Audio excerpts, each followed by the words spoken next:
Welcome your host, Caddy Frink, as she leads discussions about substance use disorder and the journey to recovery. You're listening to Redefining Recovery, a recovery revolution.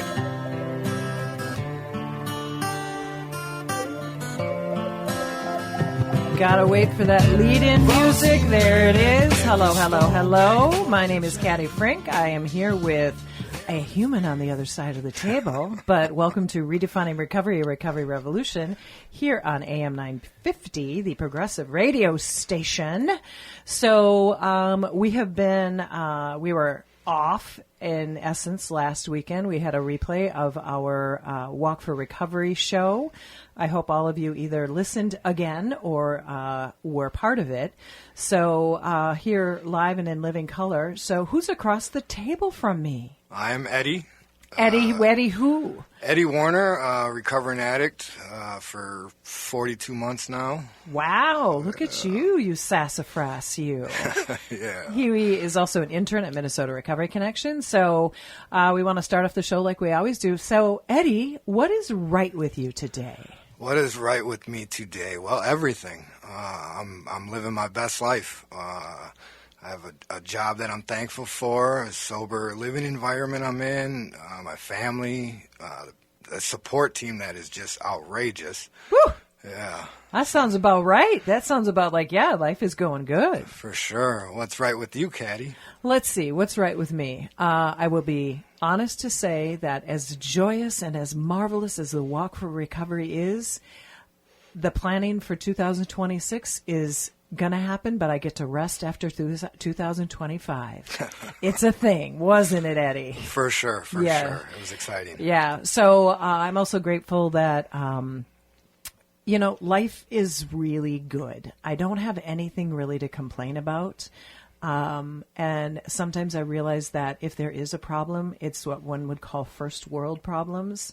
And I'm just so grateful, like you said, that you've got so many things going well for you that when we just don't really have anything to kick down the street, kick down the can on the street to say, oh, this sucks or this is bad. It's just so nice when life in recovery is just like working. For sure. It's just great. It's just fantastic. So I think I first want to talk about the Walk for Recovery that we had last weekend. Eddie, were you there? I was there. It was my first time ever being there. Mm-hmm. It was quite the overload to my senses. Yes. I was very, very surprised to run into a lot of people that I know from the meetings I go to, some people that I was in prison with, which was very exciting to me to see people living that life after getting out and doing something productive and good. And positive, yeah. For sure, yeah. For sure. So any of you that were not able to attend, we've been talking about it for the past 6 months, give or take. So the Walk for Recovery took place at the state capitol from 10 until 3 last Saturday, the 13th. And to Eddie's overwhelmed feelings, that's what it's like. There's so much going on. People everywhere, bands playing, food trucks going. And I just want to say thank you to every human that showed up, because I think we had a record attendance somewhere between 4,000, maybe 4,500 people is what we sort of ballparked it at. Awesome. I know. It's just like when it's like in that moment at about like 12:30 and you're seeing all of this humanity all around. Now, I get to drive around in a golf cart. We do know that. For sure. But I buzz through the crowd and I'm like, hi, welcome, thank you. And when I get to see, to your point, all these faces that are thankful, grateful, learning new things, getting information, seeing old friends, old buddies, people that you were in the Department of Corrections with, people that you know from maybe, did you run into anybody that maybe prior to all the recovery time, did you run into any old neighborhood folks at all? Just two. Okay. Two. What was that like? It was very inspirational to see that they were sober. Okay. And then that they were at this event, checking things out, and that one of them had like 3 years of sober time. Wow. And the last time I seen them, which was over 4 years ago, they were in the same gutter I was in. Wow. So, yeah, it was amazing. That would be inspirational to be part of, to see that. Wow. And I think that's the thing, and that is when we have this event, it gives people an opportunity to see new stuff, but also to be seen. Like, you got to see these people in a whole different light and say, look at what we have overcome. And I think that's the whole point of the Walk for Recovery, is that people can get together, see people that maybe they had their darker days in, but then that the light can actually shine and we can recover. And that's the whole idea about having our, recovery community organizations like Minnesota Recovery Connection and Twin Cities Recovery Project and We Recovery in Mankato and Recovery Alliance Duluth, in Duluth, obviously, and Face It Together Bemidji, and all the other recovery community organizations, because these are organizations that support people and make sure that people have a place to go that doesn't necessarily look like treatment, or it isn't necessarily a meeting. It's another option. And so when we have the Walk for Recovery and we have all 100, I think we had 107 different vendors and sponsors. Thank you, sponsors. And particularly AM 950, this progressive radio station, who's one of our key sponsors. It just shows that community is huge and large, even though we are all very stigmatized at one time in our life. Wouldn't you agree? Yeah, and over the years, so like I've been in and out of this kind of thing for 20 years or so. Right. I feel like in the last few years of my recovery, like I've really seen a shift in the public's opinion and just basically everywhere, and people embracing us. Us, yeah. We can be seen now. Because for such a long time, I think about, of course, I've been in recovery for a very long time, but I remember when I first went to my first meetings 20 plus years ago to say I was a alcoholic. That's what it felt like, and like, if I say the word, am I going to have like the scarlet letter thrown onto my forehead and everybody's going to know? Well, now I say I'm a woman in recovery that struggled with substance use disorder that happened to be alcohol. I just drowned it out by all the good things that are happening. But you're right. The perception of people that struggle with substance use is changing, and that's intentional. For sure. We need to be seen as people that can recover, or even if we're still struggling, we're still valuable. And I think the thing that, as we were coming here today, we were talking about and Eddie's going to tell his story when we come back from break, but how you've reconnected with family and friends and community and work and Minnesota Recovery Connection and building up your confidence. It's a process, isn't it? An extreme process that takes a lot of behind-the-scenes work that sometimes the people in your life don't even know they're a part of. Yeah. Oh, good point. Yeah, they're this voice way back there that's sort of saying, "Hey, I'm here and I got your back," but you don't even know that they're there, that they got your back, but they got your back, right? For sure. Well, yeah. and stuff they do that they don't realize how it's impacting you to continue to strive and build upon successes or failures. Yeah. Ooh, I'm going to have you talk about that in the next half hour or next whatever time when we got together, because that sounds very inspirational. For sure. For sure. One of the things I want to say about this whole journey that we're on and the Walk for Recovery that just took place last weekend is thank you to all the sponsors that were there. Thank you to all the community members that showed up. Thank you to the people that showed up.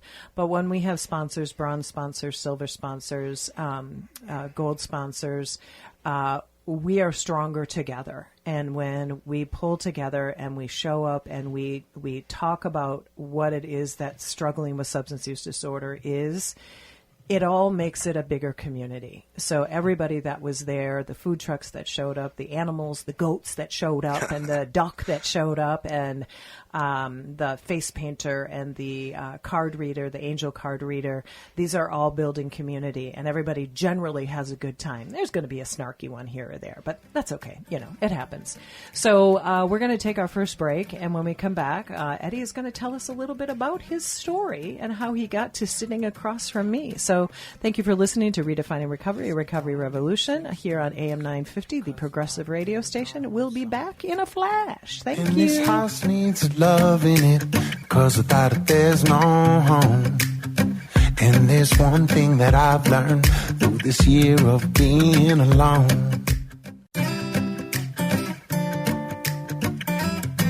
Welcome, welcome, welcome. Here we are back from our first break here at AM 950, the progressive radio station, listening to Redefining Recovery, Recovery Revolution. Who's across the table from me? I'm Eddie, and I am an addict. And a man in recovery. Man in recovery, but I still like to call myself an addict because that's what I am. I just happen to not be actively in addiction. You know, I'm really glad you said that because it's one of the things you're going to hear. Eddie's going to be taking the class that many of you know that I teach, Peer Recovery Specialist Services, and what that position is. And one of the things that I always say is that maybe we could say that we're a person in recovery, but there are people like yourself who are very connected with that term, an addict or an alcoholic, because that's how they see themselves, but they know that they're on that journey. And so just get ready, because next week I'm going to have you maybe do a little adjustment to that. But you're an addict that's in recovery. So it's like adding those words so that people, because there's perception sometimes when you say you're an addict or an alcoholic, are you actively using or are you not actively using? Because when we say that to the general public, you know, people who don't understand us, I know what you're saying, but it's one of those things where when we're talking to greater community to help them understand, like we were saying, that people are much more accepting of people that have struggled, it's like, how do we let the general public know that I'm okay, don't worry about me, kind of thing. So Eddie is going to talk a little bit about his story, about kind of where he's now landed, but there's a before you were where you are now. Prologue. There's a prologue, yes. So why don't you just start wherever you want to start, and I might ask a question in between. Everybody who listens to this show knows I like to say, okay, tell me a little bit more. For sure. So start where you want to start, Eddie. So I think I just start from the beginning, basically. Like, I had my first drink ever when I was 8 years old. Oh, my. Yeah, it was a long, but I grew up in a family of substance use disorder people. Mainly alcohol, yes. Okay. My dad was a heavy drinker. My uncle was a heavy drinker. And so when I was around them, well, you followed suit. Yeah, and so that was my first drink, but I didn't really get into having, like, what I would call an addiction problem or a substance use problem until later in my 20s. Okay. Like, I didn't even, for my 21st birthday, I didn't even go out and drink. Who are you? Oh, my gosh. That's when I got my... For sure. At 19, I got my first bottle. I didn't get my first bottle, but I got my champagne bottle at First Avenue. Let me tell you, I was going to go out there and enjoy that. So, no, I mean, I did smoke marijuana, throughout that time. But it wasn't, to me, one of those things that really affected my life, like, later on when we get to that part of my story. But I grew up, I basically, what would say, was a normal type of family. My parents obviously were divorced, not together. So I would flip-flop back and forth between the houses, however that went. Okay. But my journey into my addiction just kind of was one of those things you didn't realize was happening until it was too late. Yeah. I started going to jail. I started getting arrested. What kind of were you selling, or were you committing maybe some? Well, initially it was DUIs. Oh, okay. So when I started actually going to jail, it was for driving while under the influence. Probably one of the most dangerous things you can do. Really, honestly, you're putting. Well, I'm not even going to get on that soapbox. Well, but I have two of them, so I know exactly what it's like. But so that's really started my journey into the Department of Corrections. Or even community corrections, because you don't go to prison right away for stuff like that. But in those places, there's not a lot of rehabilitation, we'll say, that takes place initially until you are ready to take that step. Right. Because a lot of that has to be self-initiated. Yeah. But you meet people in there, and you get resources in there that are not the most positive. You mean possibly there's some bad information or some curricular activities that might lead you down the same path again? Or new paths? Well, that, and I think, like, I was a very, I don't want to say people pleaser type of person, but I was probably a follower. Yeah, okay. Trying to fit in, trying to find my place, because I didn't know what that was. Right.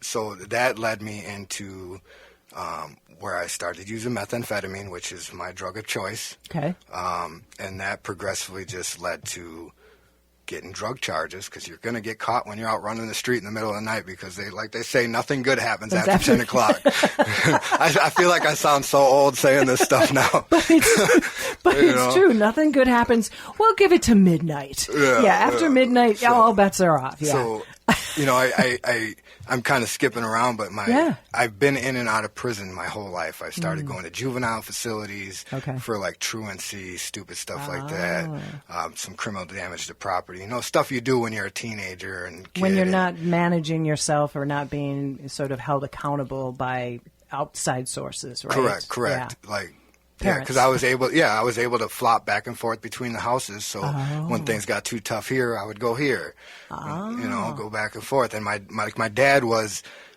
an alcoholic, obviously, like I said, but he also was not a disciplinarian. Okay. Like, he spanked me one time my whole life, and the next morning he felt so bad he got up and apologized.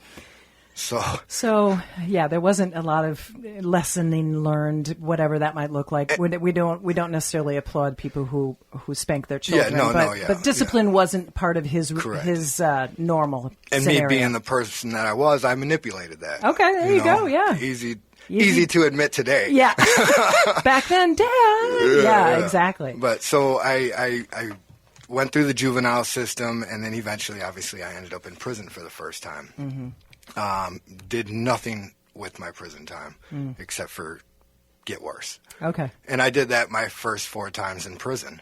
How long were those stints, more or less? So the first time I went to prison, I received 23 months. Okay. And then I received a 54-month sentence, then a 51, then a 72, and I just got done doing 84.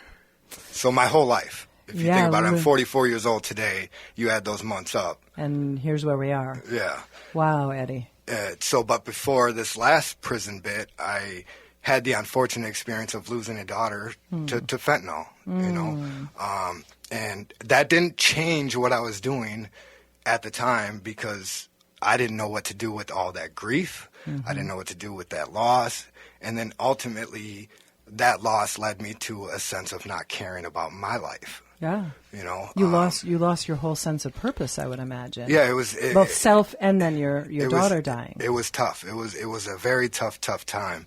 And let me ask you a question real quick. So when your daughter, were you incarcerated maybe when she began her use, or was she using, where was that stored? Where does that story sort of lie? So I was not incarcerated. I was out. At the time I was living in Thief River Falls. Okay. And then, not at the time she died, like a few months, so 9 months before she died, she had asked me to move back to the cities. Okay. I came back to the cities, and I knew she was smoking marijuana, and I'm not on no soapbox about that. Whatever your choice is, your choice is. Maybe I could have did better parenting about that, but I didn't. But it came to be where if she wasn't at my house, we would FaceTime every morning. Okay. And so then I start, on these FaceTimes, I'm seeing, signs. Right. So, and I'm in active use at this time too, so it's not like I could really be super critical or parenting. Yeah, because it's just hypocritical, Yeah. Like, I can't say do this. And then I'm doing that. I'm over here doing this. Yeah. But at the time, like leading up to her death, I thought she was just doing Xanax. Okay. I didn't realize that she had moved onto these opiates. Okay. So to lead up to her death, one morning I FaceTimed her, and she just looked like crap. It was not a good sight. And I'm like, where are you at? I'm coming to get you. Well, she hangs up the phone on me. So I go and start calling her mom, because her and her mom we're not together, but I start calling her mom. Her mom's not answering the phone, so I drive to their house and wake them up at like 6 a.m. on a day off. But I don't know what to do. You're terrified. Yeah. Yeah. Because like something's gonna happen here. So I wake Amy up. That's Madison's mom. And I'm like, we need to lock her up. We need to get her into treatment. And I've always been adamant about we're not locking our kids up, because I know what lockup did to me. Right. But so Amy was, what's the shift? If we don't do something, she's going to die. And I'm thinking it's Xanax and then mixing it with alcohol is what's going to kill her, because I don't know that she's doing this opiate stuff yet. Right. And I didn't know until she was dead. So that happened that morning. Amy goes to work on Monday, calls, whatever, there's not a treatment bed for 2 weeks because this is during COVID. Oh, okay. So everything is so much more complex. And in that 2 weeks, 1 week later, she was dead. With Amy actually came home from work and found her when she was still somewhat alive, but nobody knew she was messing with this stuff. So there was no Narcan in the house. There was no Narcan anywhere. Maybe if there was, she would still be here today. But you don't know what you don't know. No, you don't know. That's why it's in my car. It's everywhere I go. Like it's harmless for me to give you Narcan regardless. Regardless. Even if it's needed or not. So why not have it? So let me just ask a question in here. First of all, my heart is broken for you because it just has to be overwhelming. But what I want to kind of step into a little bit is that as a parent, you know something's going on, but you don't know what's going on. Yeah. And then we kind of, based on your lived experience, you're like, well, I think this is what I'm seeing. And for those that are listening, the thing is that if you do suspect something, I think what I might be hearing from you is that walk in and see how much you can love on that person and get nosy. Get in there. You don't want to, it's like, I imagine it's like a tightrope. You want to stay, you want to like go in there and like, pick them up and throw them into some space, but there's probably adults, so you can't do that, but you got to find out. And so, and I'm not in any way placing any judgment on you. Yeah, no, I know. I'm speaking in the bigger realm, and that is, if you suspect, you have instincts. Go with your instincts. Don't like push them off to the side. And so anybody that might have a child or a partner or a friend or a neighbor or an important person in their life, and you think something's going on, walk into that space or find somebody who will walk into that space. For sure. We talk about that with people who have suicidal ideations. If you can't do it, find somebody who can. Because in Eddie's and Amy's situation, where the end result was the worst possible thing that could happen happened. They tried, and they only knew what they knew. And now you say, with a lot of pride and a lot of importance, walk into that space. And I just want to encourage everybody because, this young woman, she was going through her own stuff, whatever that stuff was. And sometimes parents don't know what to do, but find somebody else that might be able to do it. And I know that's probably the hardest ask in the world. And I'm looking at a man who could be tearing up at me. I'm not quite sure right now. But it's the space that's why we have recovery community organizations. That's why there are organizations out there that are not treatment and not detox. There's someplace in between. Call and ask for some support. See what we can do for you. So I'm sorry, continue, but I just really wanted to just walk into that space. Yeah, for sure. It needs to be said. So after she passed, I really went downhill. My addiction went into overtime. I went from smoking a bubble of methamphetamine to doing what is hot rails, which is basically a tube where you heat up the glass and put it right on the methamphetamine, and to shooting up to intravenous use. And that went on all the way up until my arrest, where my life was so out of control. I'd got myself into situations where I'd been shot 3 times. It was I didn't care about my life, so nothing else mattered. The lifestyle had literally consumed you. And I wanted to die. Right. But I couldn't do it to myself, so I was trying to get myself into situations where somebody else would do it to me, which isn't fair to them either. Well, the pain was so big that whatever... I didn't know what to do. Yeah, you were just, I would imagine you just sort of felt completely lost in every way, shape, or form. Well, eventually that led to my arrest of where I was caught with a couple ounces of methamphetamine, a couple handguns that I should not have been possessing because of my... record. And I ended up going to prison. Okay. Like I said, I got 84 months, and the first year I was in prison, nothing changed. I got high every day. I did what I did. And then just one morning I woke up and it was, I don't want to do this no more. What happened? Do you have any idea? I don't know. I think, so this, out of all the time I've ever done in prison, it's never been a big deal to me. It's never been one of those things that was was just a part of my life. Well, you didn't really know a lot different. Well, it sounds like the honesty of it is the only thing that was missing from my life really was women being in prison. Okay, You're like, just being honest, like, Yeah. because my family would still come visit. Oh. You know, I had what I needed in there. I was taken care of. Like, it was fine. Yeah. But this time around, Maddie wasn't there. She's in a cemetery. So, and I think that was the difference maker. Wow. It was the hardest time I've ever done in my life. Yeah. And it was, and that's the only thing to me that was different, was my daughter was not coming to visit me. For me to go visit her, I have to go visit her at a cemetery. So I think that's what one day it just twisted in my brain. I don't want to do this no more. I need to be out there. And so I started my journey, so to speak, from that day. I went to treatment at Moose Lake Prison. I did the Paradigm program. I started getting involved in a few things. I went to college while I was in prison. I got some certifications in cable networking. I started doing positive things instead of just sitting there getting high. Right. And then I went to boot camp, which is an awesome program. Like, they teach you a lot of discipline, and if you really put in the work, you can really change a lot about who you are. And, I've seen it happen. Yeah. You know, I mean, you get to work with two of the products of that with me and Tom all the time. So it's you can see that once you make that decision. But that's what it takes, is that decision. It has to be, you have to make a mental switch. Something has to switch, and that's what has happened with you. And then with that decision, it comes, what are you going to sacrifice? Because the first few, like when I got out, the first few weeks of my recovery were lonely. Yeah. Like but because you have to sacrifice everybody that was part of your life before that's not on that same journey, because like the old saying goes, they will get you high before you get them sober. Yeah. That's the truth of it. Yeah, because they're still stuck in old that thinking, that lifestyle, and you want to get out of that lifestyle. So you're right, that you walk into a whole new place, you are going to be lonely.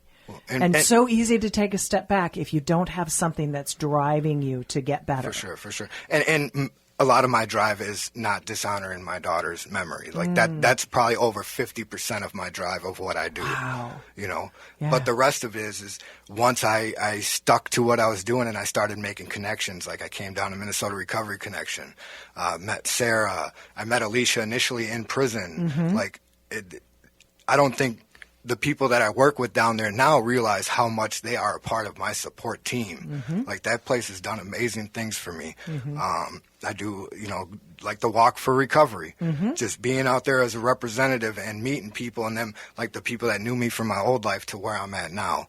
It's such a transformation. Like, some of my family were down there and they got to meet some of the people that have met me just in sobriety and all the things they say about me not knowing who I was before. Like, that whole shift. Like, I used to wonder what people would say about me back then, and it was never anything good. Now that's all that's being said. And that's a brain. I'm looking at you, and it's like I think we're both trying not to cry to a certain extent, and that is I so honor what you just said about, I don't know your past. Now, you've told me a little bit now, but I didn't know any of that. All I know is the Eddie that shows up every day at Minnesota Recovery Connection and does things for us and walks alongside us, and we walk alongside him. And it's like that old stuff, it's there, but that's where it is. It's old. It doesn't, you can make sure that you don't do it again, but it doesn't have to be what's in the forefront. You get to be Eddie and be amazing, and that's what you are. So it's just keep talking. And it came down to making, like, I chose to go to a sober house, right, the Spirit House, instead of going home, because at home I can run however I want to run. Yeah. Sober house brings accountability. It brings people doing the same thing I'm doing.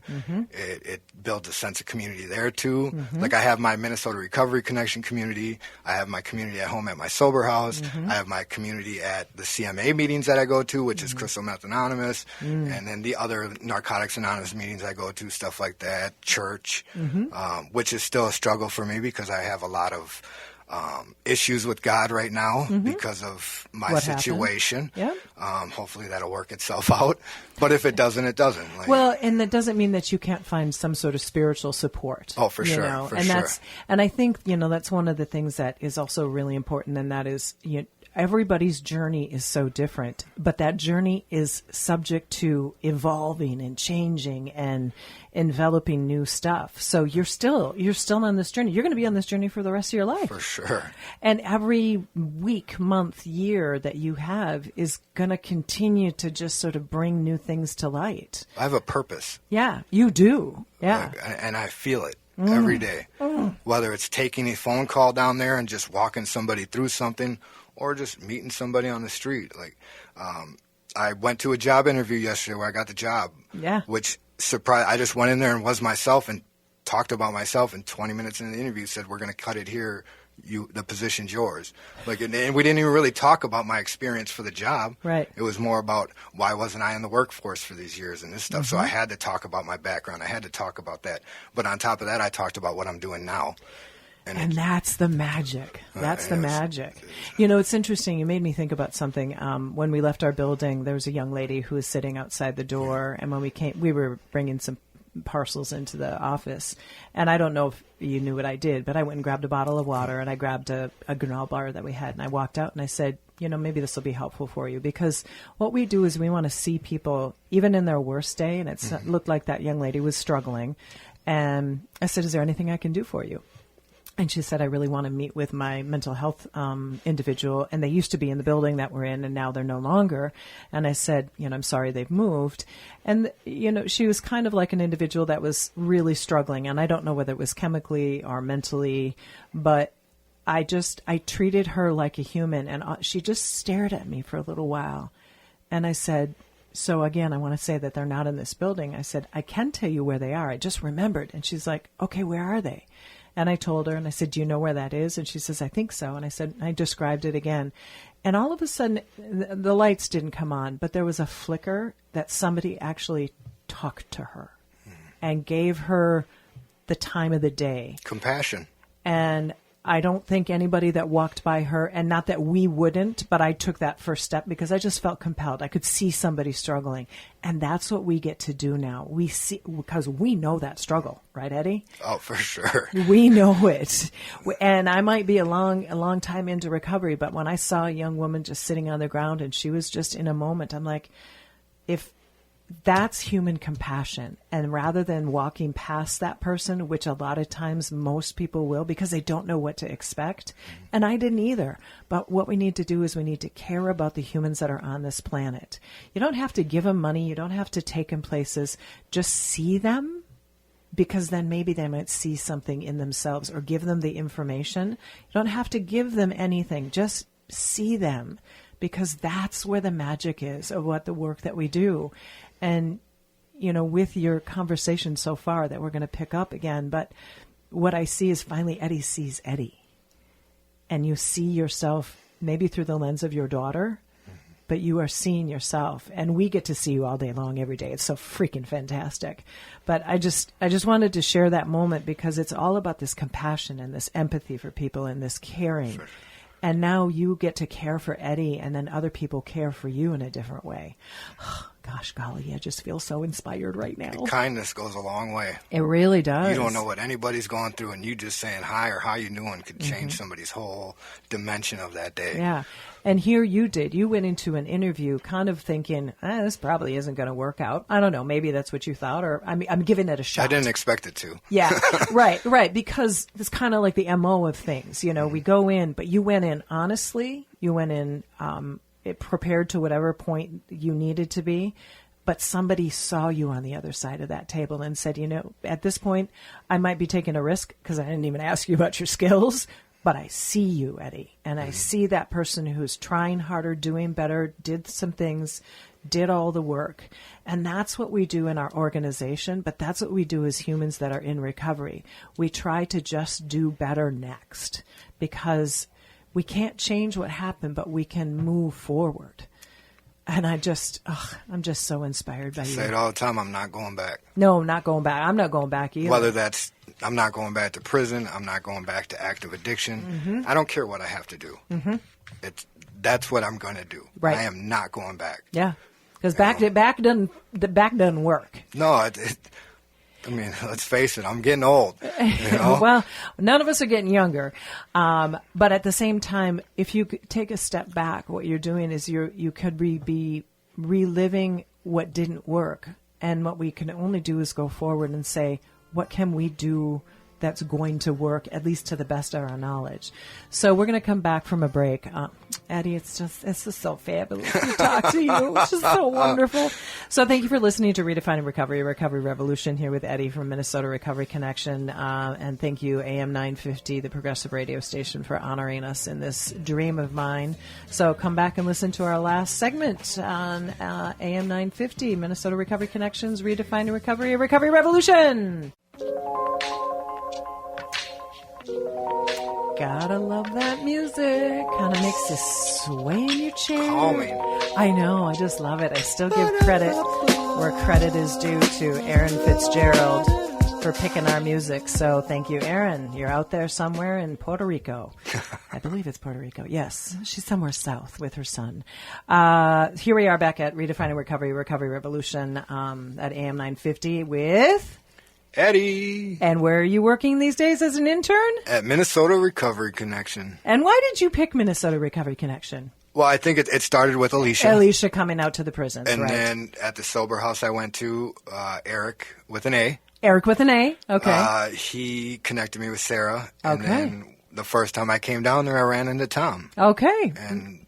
bam. The rest is history. The rest is history, as they say. Mm-hmm. So currently you are working with Minnesota Recovery Connection as an intern. Just kind of enlighten people what you're doing at Minnesota Recovery Connection. So some of my responsibilities are I enter all the intake data from referrals. Okay. I am currently the pen pal person for people currently incarcerated. I send emails out to people, get them resources or look for resources for them and send that into them in the prison. Mm-hmm. And I do some telephone recovery support when it's needed, and basically any other tasks that I get asked to do, I never say no. Okay. It's all a learning opportunity, isn't for sure, it? For sure. Well, and I find so much purpose of being of service that's a huge part of my recovery. Mm-hmm. Like when you go to meetings, they say find service opportunities, do service opportunities. And as a newcomer, you're kind of like, I don't. But once you start buying into it, it all makes sense. You find the purpose behind it. Yeah, yeah. Because when you do something nice for someone and you become that service-oriented person, somebody's benefiting from it. It may not be really obvious who it is. Like I know I've had you do like building manuals for Minnesota Recovery Connection for the class that you're going to be taking next week. Yeah. Yes, he's going to be taking the peer recovery specialist class. But, we got to make manuals. We got to do slides. We have to do all these things. And you might not know who's going to receive that, but somebody's going to receive it and be grateful that it was done. Mm-hmm. So that's the magic. A lot of behind-the-scenes work. Oh, there's a lot of behind-the-scenes work. Ain't that the truth? So what I want to do is I want to kind of call out a couple of recovery. We're in Recovery Month, so if anybody doesn't know who's listening, September is Recovery Month. Purple is the color. My fingernails are about to change because the month is going to change, but it's purple nails right now. I know he's laughing at me. And where there are all kinds of recovery events that have gone on, are still going on, I want to call out my beautiful friends Celie Dudley and Jennifer Swanson and the marvelous staff at Recovery Alliance Duluth. They have their event this weekend. And I think it's at Lincoln Park, but if you're curious and you're up in the Duluth area, go to Recovery Alliance Duluth, or RAD, they're known as.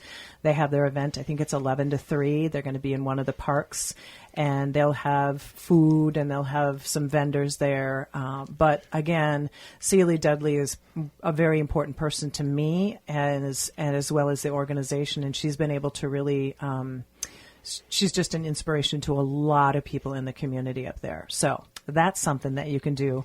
Also, another person in our recovery community is Whitney Nelson, and she has made a non-alcoholic beverage called Ostracized. And where that comes from is that we are sometimes ostracized, I believe. I think I'm taking a little liberty here, but I think I got it right.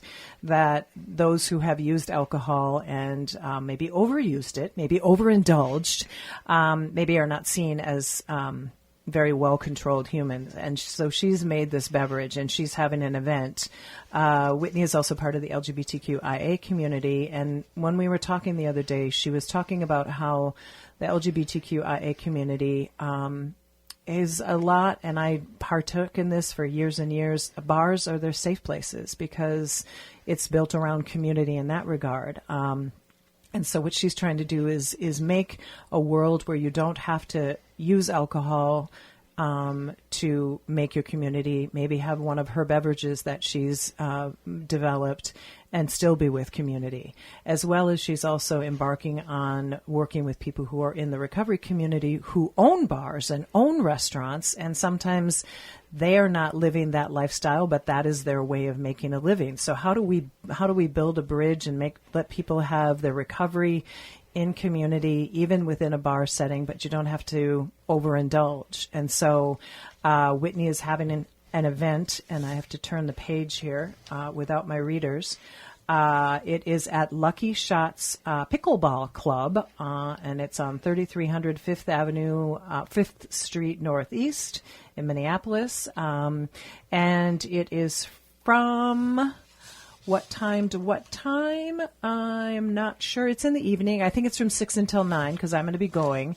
And really, it's an event that she's having to promote another option for building community, right?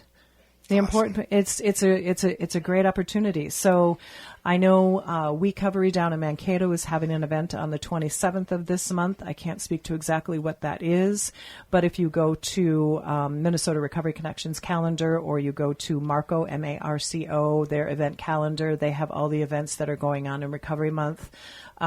So for those of you who are friends of, partners of, parents of, lovers and cat moms and cat dads of, that you want to go out and build recovery community, there are places and spaces where you can go have some fun this month, as well as other places.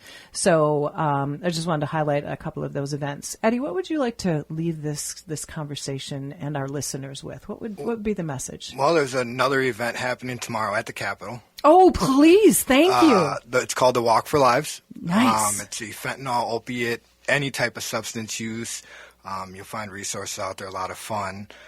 My friend Vanessa, who happens to be part of this tragic club of parents that have lost kids to fentanyl, it's her daughter's foundation, the Drew Isaac Foundation, that organized this event. Name the organization again? The Drew Isaac Foundation. Drew Isaac, okay. Yeah, it's happening all over the nation. There's Walk for Lives all over the nation tomorrow. Okay. But tomorrow from 11 to 3 at the state capitol.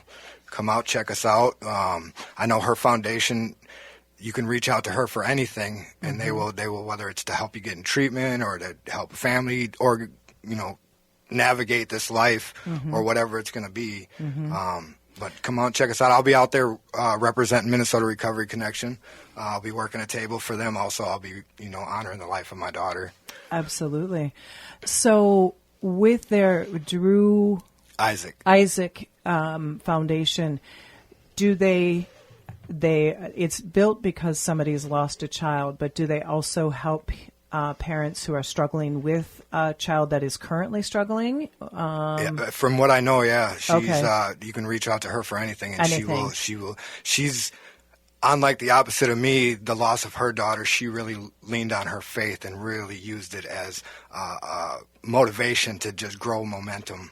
To get the word out and just she's a force. She's a force to be reckoned with. For sure. We love that.